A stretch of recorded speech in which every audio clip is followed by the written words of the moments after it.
In the dungeon boss justice system, YouTube is represented by two separate yet equally important groups: the PvP teams who defend the tower, and the influencers who would traverse it. These are their stories.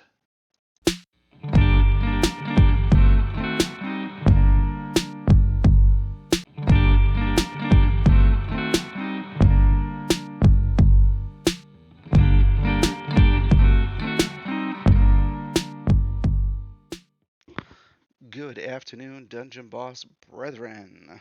We are back with yet another Tower Tuesday. It's been a hot minute since I've recorded a new video. I was out on a little bit of vacation. Then I had spring break.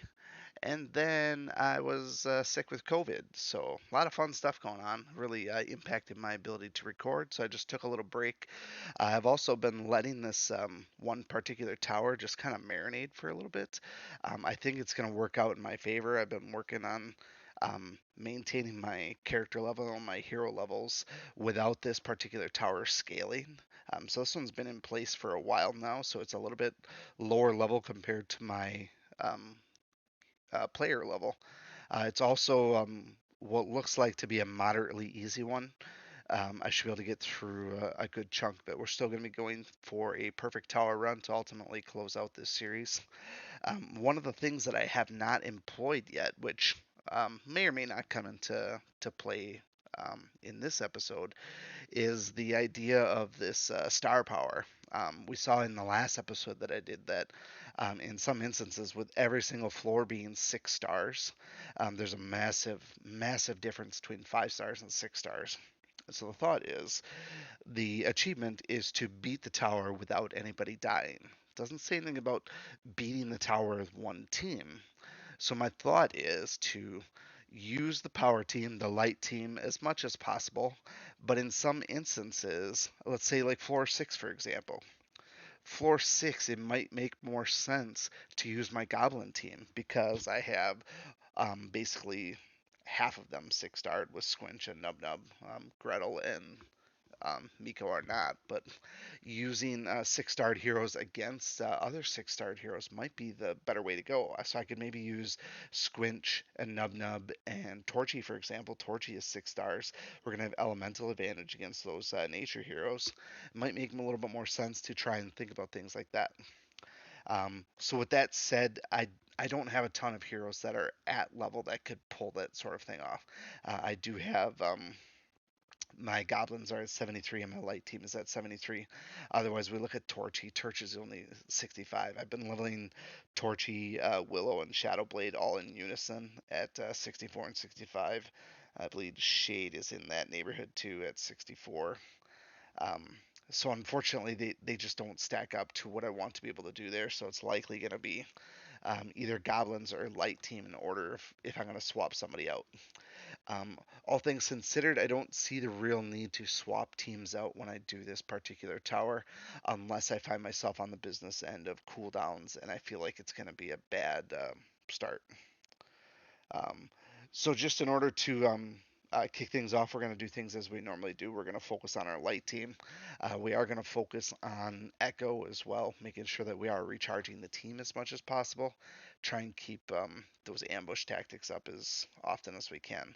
When we get to a spot where we might be in a tricky situation where somebody needs heals, for example, maybe that's when we start looking at swapping in a true blue power healer like Nub Nub and try and keep the team alive. That said, it depends on what we have for health when we actually get to some of these floors because depending on the team we use, we might not be able to get a heal off properly. We might have to bring in someone like Zen to go first before everybody and a chance to get his heal off before enemies go. We'll cross that bridge when we get to it. We're going to go with our same order as normal with um, sorry, I'm blanking on her name. Rayla, then Lori, then Echo, and then Jin.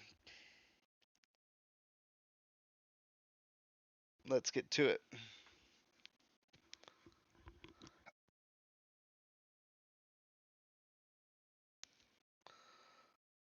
Turn off my auto attack. All right, so to kick things off here, I think what we will do is we are going to try and poach Shade. Shade's obviously the most dangerous one because if he Spirit Links, he's going to Spirit Link, and then who knows what's actually going to happen there. So, not very good. So, we're going to use ambush tactics right away just to um, protect ourselves from the elemental disadvantage that we got. And plus, we get our own elemental advantage too. So, one of the great things about light versus dark is you always have an advantage, but you always have a disadvantage as well. So Shade's hanging in there, which I kind of assumed that he would. We're just going to keep on throwing some silence at these guys so that they can't do anything dangerous. And then we'll just pick them off one by one. The real threat is gone. And then um, Hopper. And now with just the two light guys left, no big deal there. Neither of these should be overly threatening at this point here. Really, now we're just looking at where we're going to end up with cooldowns. Thankfully, Rayla's is good to go. So we're off to a great start. Jin's at about 2/3 health. I'm not a big fan of that. Depending on how the second floor goes, we might start with our volley first. Maybe not. They got Agnon and Ponty. We need Rayla to be in ambush tactics to be able to soak Agnon's ability. So we'll do our heal natively with Lorelei. Um, that will be all right there. So as far as who we're gonna go with, we're gonna go after Ponty first because Agnon's gonna do that granite form. So there's nothing we can really do about that other than just plug away, try and kill Ponty as best as we can. Baylog is unascended, so he's gonna go down relatively easy compared to everybody else.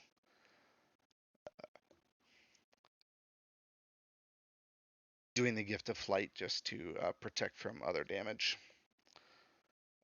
Um, keep our rule up with Echo. We will always do our recharge. That generally works pretty well. Like I said, we don't want to be on the business end of cooldowns. We're going to go back to silencing. The more they're silenced, the better it is for everybody. Ultimately, didn't hit very well though, if we're being honest here. I don't want Terror Storm, so we're going to take Agnon's energy away. And now we'll just keep plugging away. It's kind of a random hodgepodge at this point here. All right, so that worked out well. Let's do ability number 3. Okay, Agnon should be toast, and we just got to finish off Ponty, and then we're good to go. And Inferno is just kind of sitting there. I don't really know what he's waiting for, but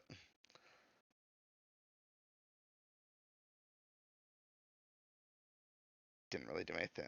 I guess it did do something. Man, I really wish this wouldn't kill him. It didn't. Great. But that did. Shoot. I was hoping to use Lorelei's heal.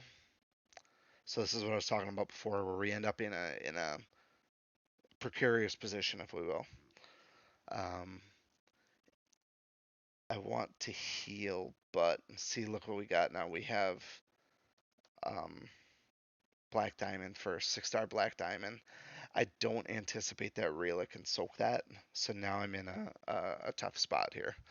I could keep the rest of the light team, but is there really any benefit of keeping the rest of the light team? Probably not so much. So, given that that team is not an overall powerhouse team, what I'm thinking is we are going to sub in Goblins 100% here, and we will go with um, crowd control over all else. And then we'll have to find a way to ultimately heal um, Rayla. That's going to be the tricky part. Is anybody that's fast is going to be able to put a pot shot on her. So I need to be able to either do a force taunt and have the entire team survive, which I don't know that I can do that without maybe like can maybe use Marrow. But let's just try to get through this here first. I don't think that Black Diamond should kill Gretel or Miko. Not at level and not without an elemental advantage. So I should be okay here to go into crowd control mode. Gretel did kind of eat it pretty hard, so we will take care of Masuda though. And then this is a tricky part because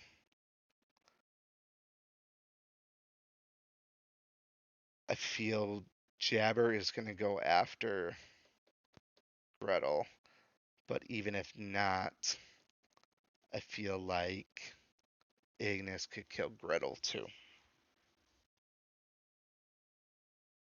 So, what do we do here?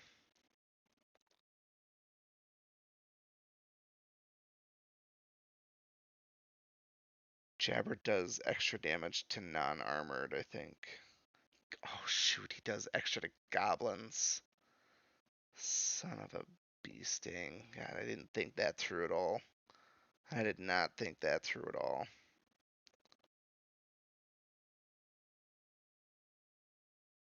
Uh, Gretel's gonna die either way, unfortunately.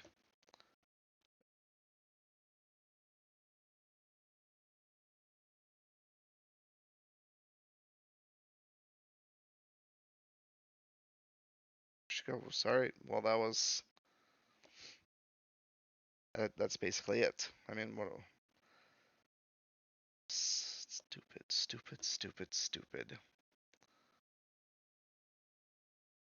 Just wish that last match would have went one turn longer. Lorelei could have healed. God, this was gonna be the tower to beat too.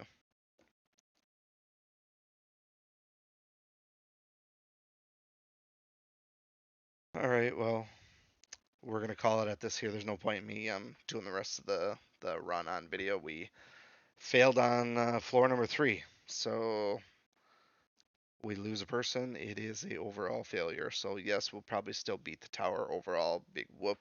But we didn't get the achievement, and this was going to be as good of opportunity as any. But I guess it's another short one this week, unfortunately.